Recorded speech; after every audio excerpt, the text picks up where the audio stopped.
Daniel, when they approached you to write the Posthuman stories, what was your first impression of the world and the game and the concept? Well, when Gordon first approached me to work on Posthuman Saga and do some writing for it, I was initially already very much interested by his idea for how story would work in the game. In my academic work, I researched games and narrative, so clearly that was going to be very, very interesting to me. And what I found fascinating about his idea for Posthuman Saga was the way in which the player's journey through the game, right, what's actually happening out there on the table as the players are drawing tiles, moving along their quest, pursuing their objectives and so on, how all that becomes a story, a personal story that the player is playing out within that world, but at the same time how that would fit in together with all these story elements that we were going to be writing, right? Little adventures that the player would have from turn to turn, random characters they would meet, each of which has their own little story to tell, right? Unexpected events that would happen at the draw of a card. And that appealed to me, right? That sense of a story-rich world that would fit together the elements of a story we would be writing with what's actually happening through the game system and make it all part of a big story world was something that I was really looking forward to be involved with. And what was it that you found appealing about the world of Posthuman Saga? Yeah, well, I've always been fascinated by post-apocalyptic worlds and stories as a genre. And I think it's because they have a very strange but very powerful mixture of loss and hope, right? So it's about the death of the old and the loss of the old world and everything that we know, everything that forms part of our civilization, but also coming with that, right, a sense of the birth of the new, of something emerging out of the ashes. The name, right, of the Posthuman Saga, right, posthuman, what comes next, what comes after us. In addition to that, what's also very particular about the posthuman universe as a post-apocalyptic genre is a sense of, well, almost joyful quirkiness to it, right? It's a dangerous world, it's a scary world, it's a world where threat is around every corner, but it's also, in a way, kind of like an adult version of our own world, right? It seems like with the collapse of the old structures, with the fall of civilization, people within this wasteland have found a new kind of freedom, right? To be more themselves, to be kind of almost larger than life versions of themselves. And that's something that we wanted to capture, right? And in terms of my own story writing, I try to work in this element to have all these kind of quirky, unexpected characters that are like strange, just slightly askew versions of people you might know, exaggerated and amplified within this wasteland.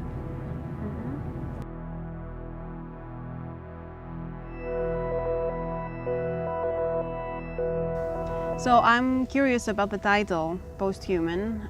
What does it mean and how did you come up with it? The central theme in Posthuman, one of the central themes, is the extent to which we can modify ourselves and remain human. It's a philosophical question essentially asked in post-humanist research, which tries to map what it means to be human and how is technology changing or questioning that boundary between the human and the other. And we see this explored in lots of other media, like Blade Runner does it with, for example, cybernetics and stuff. The replicants, yeah. So this is quite central to the theme in the game, which is speciation. At what point can we say that Homo sapiens becomes something else? Homo evolutus, a certain researcher calls it. So yes, it comes from a field of research essentially, and philosophy about the nature of humanity.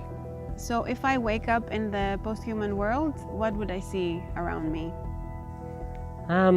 Definitely a lush world, much greener, overgrown, a bit like here. There are still a lot of traces, obviously, of human intervention, like buildings and so on, but they're dilapidated because humans have retired from them after the riots and so on, and they've retired into secluded fortresses away from the mutants. And the mutants are a new species, the human 2.0 basically, that are a bit averse to technology, to development, and they want to return to nature because they want to erase everything that had the sign of humans on it.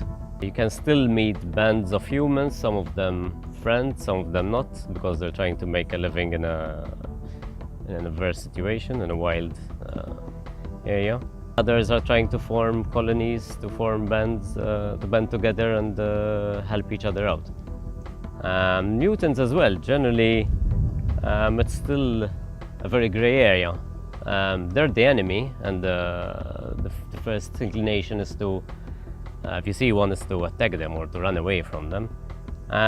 But yeah, we need to remember that there are humans as well, as in evolved humans, and they still have the same feelings and like us. So some of them are still trying to make, make friends with humans, and or some bands of them are trying to make something out of the situation and return back to the world that we had before. So very different situations, but overall a much greener world, I think, is what we really wanted. Yeah, I think for me it's the first thing that comes to mind is a sense of serenity. Is a lusher world. It's receding, removing a lot of our footprint from the world, and seeing what happens when that takes place.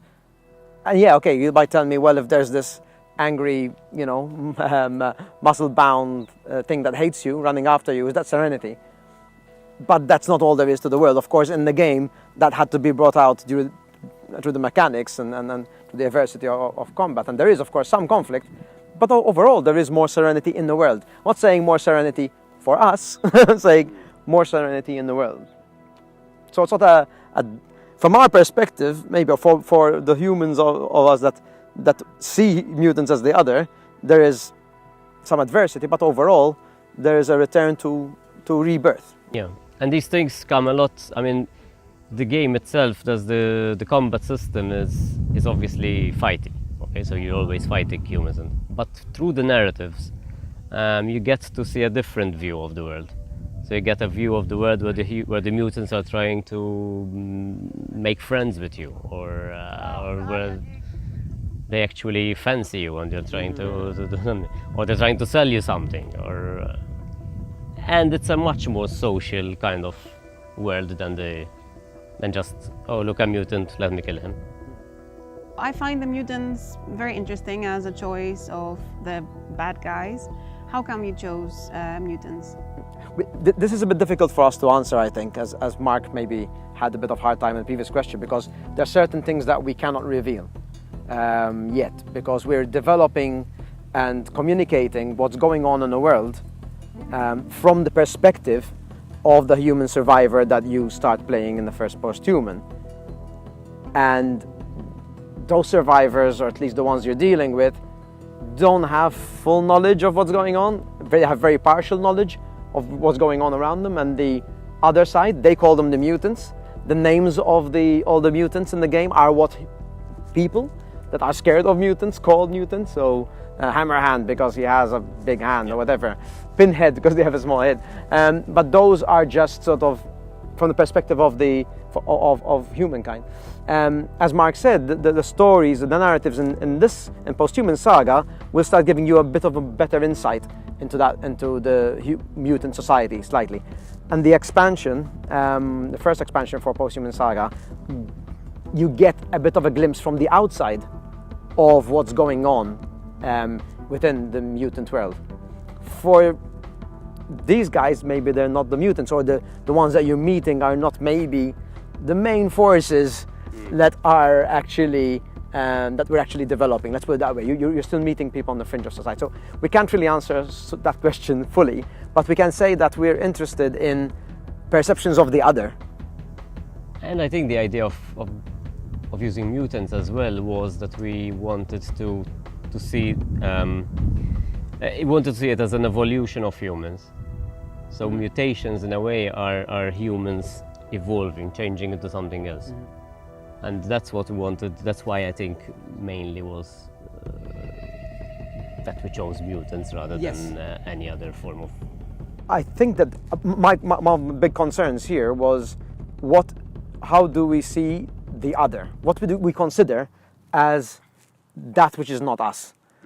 And again, this ties in quite strongly to what's happening in the game, so I don't want to talk too much about it. But basically, yeah, the mutants are not as obviously the evil ones, like the zombies are obviously the evil ones in a sense, right? They're, after all, modified us, that we have labeled as others and have treated that way, and so they've become the other.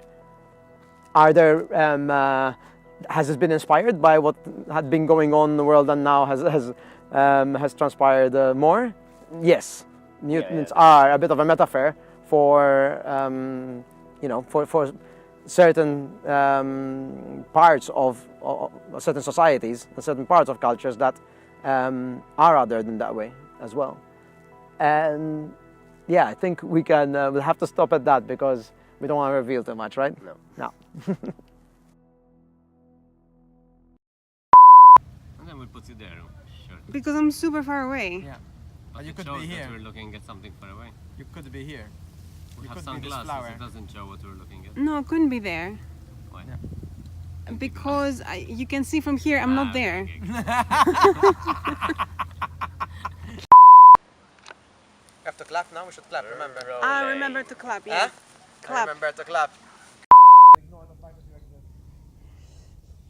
The things that you like or not like are I'm so gonna weird to say me. theme I don't want to say Jean. Why? because it sounds weird. It's not. My mouth is not made to say this kind of stuff. It doesn't come from Greek. That's It's why. not Greek, exactly. All right, let me do it again. I'm gonna do it.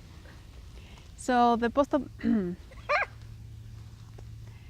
So the post.